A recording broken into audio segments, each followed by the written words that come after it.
Hello, everybody. Welcome to another episode of Dirt Nap City. We usually talk about interesting dead people here, but recently, Kelly and I have started thinking more about other things that aren't around anymore besides people. So, on the weeks that we aren't going to talk about interesting dead people, we're going to discuss these things: the companies, the sayings, the toys, the technology, the parts of life that we remember but we don't experience anymore. These are the Dirt Nap City Dead Ends. And this is the actual inaugural episode of Dirt Nap City Dead Ends. So this might take off and be more popular than traditional Dirt Nap City. We don't know yet, but we'd love to know what you think. If you like these, then hit us up with something that you used to remember as a child or as a young adult, or don't know how old you are, but whenever. If you remember something that you used to do or experience, or a store you went to, or anything that was a tradition that no longer exists, let us know. Email us not at dirtnapcity and just put it in there. And if we use your topic, we'll give you a sticker. And I have made a great list of things in my notes. You ever go to the Notes app on your phone? Is that still a thing?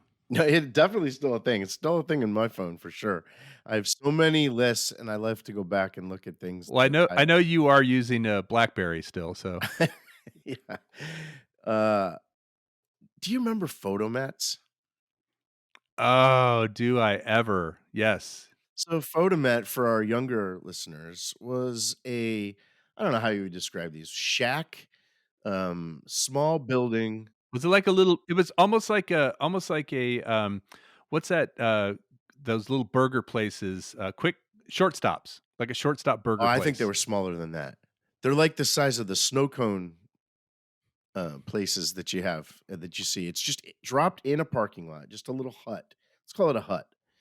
Yeah. And they were drive-through kiosks where you could drop your film back when we took pictures or movies and you had to get things developed. You would drop off your film at these little huts. And there were people in it, right? There were There would be a one there was a person in person it, there. right? There Yeah. and they also sold film. Turns out they also did custom film strips. Do you remember film strips? Oh, yeah. Yeah, those were big in school. Teachers could make custom film strips, but they would have to take film and then they would have to bring a cassette tape with the audio part. And then the photo mat would put those things together.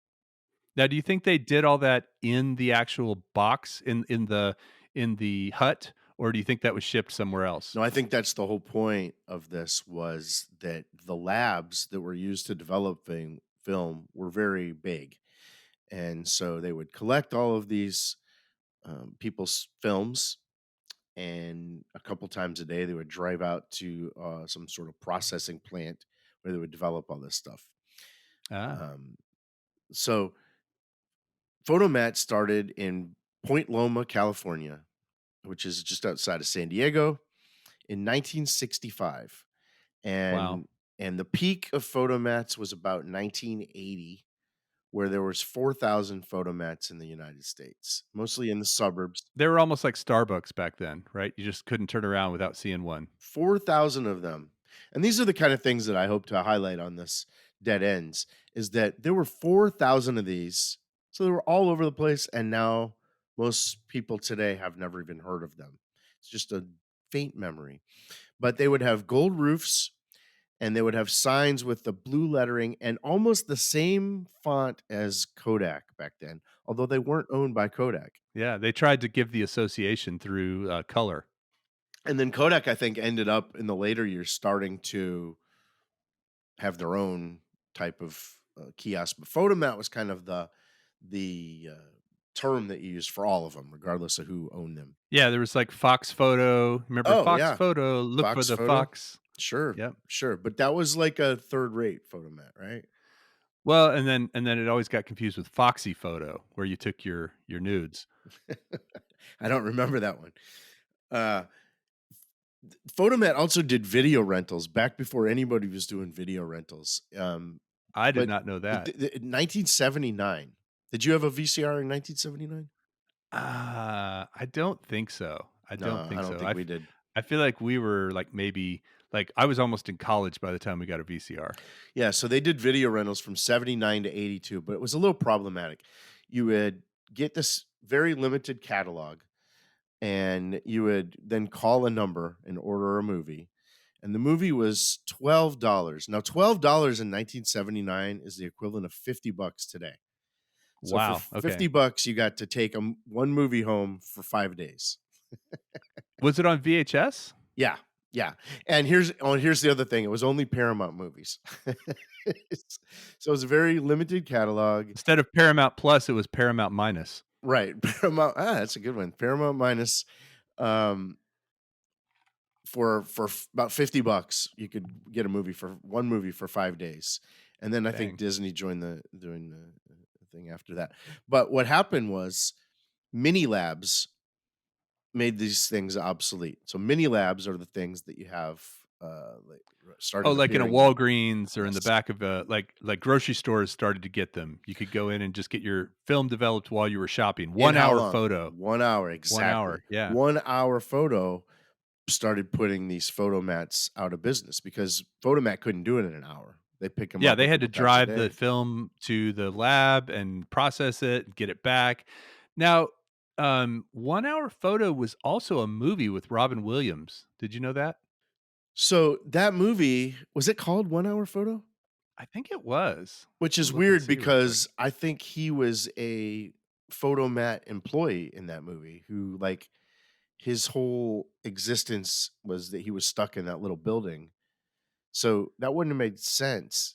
Here's the Wikipedia page about it. 1 Hour Photo is a 2002 American psychological thriller film written and directed by Mark Romanek and starring Robin Williams, Connie Nielsen, Michael Varlan, Gary Cole, and Eric LaSalle. The film was produced by Catch 23 Entertainment, and the film stars Robin Williams as a photo technician who develops an unhealthy obsession with a family to whom he has long provided service. So I think the idea of that's one of those things that maybe the treatment was before 2002 when photomats were still a thing. By the Yeah. time it got produced, photomats were not very present anymore. I mean, by 2002, people started having digital cameras, right? Yeah. Yeah. Yeah. Yeah. Not I phones, think, but or at yeah. least remember the cameras. Remember the go between film and digital was Where you actually the put discs, yeah, a disc in it, like a floppy disk or whatever, and it would disc record onto cameras. that. I think you still had to go get those developed, but disc cameras kind of were a game changer. Very easy to, but I bet you still had to get those developed. And then came digital films. But I'm thinking by the time that movie came out, it was about something that didn't really exist anymore. I mean, Photomat was not really much around in 2002. They strung along with photomat.com until 2009, where you could like store your images, kind of like Shutterfly, is Yeah, yeah, today. yeah. You get a free Shutterfly with every single thing you buy at Best Buy. Yeah, and it kind of like Kodak, right? Kodak turned way too late into the digital world and got their lunch eaten. And most photomats now are coffee kiosks. They didn't tear them down. Oh, A yeah, lot of these yeah. 4,000 places still exist as coffee kiosks, or like I said before, snow cones, sometimes hot dog places, just anything you can make in a little hut. They're kind of like food trucks, but they're just like a brick and mortar. If you walk out of there with your coffee or your snow cone and you feel a little dizzy, it's probably just the chemicals. Yeah, yeah, exactly. Just left over from the chemicals, right? And I would think tornadoes would have taken a lot of them out too, but I don't know. Yeah, yeah. Well, they didn't put them in mobile homes. That was smart. Yeah, yeah, they essentially were mobile homes, though. Yeah, Well, that's it. That's the dead end that I want to talk about today. Photomats. You don't see them anymore. yeah. If you're a former employee of Fotomat, you ever worked at a Fotomat, or if you ever even got your film developed at a Fotomat, email us, not at Dirtnap City, and tell us what you think about Photomats. We'd love to hear. Bye.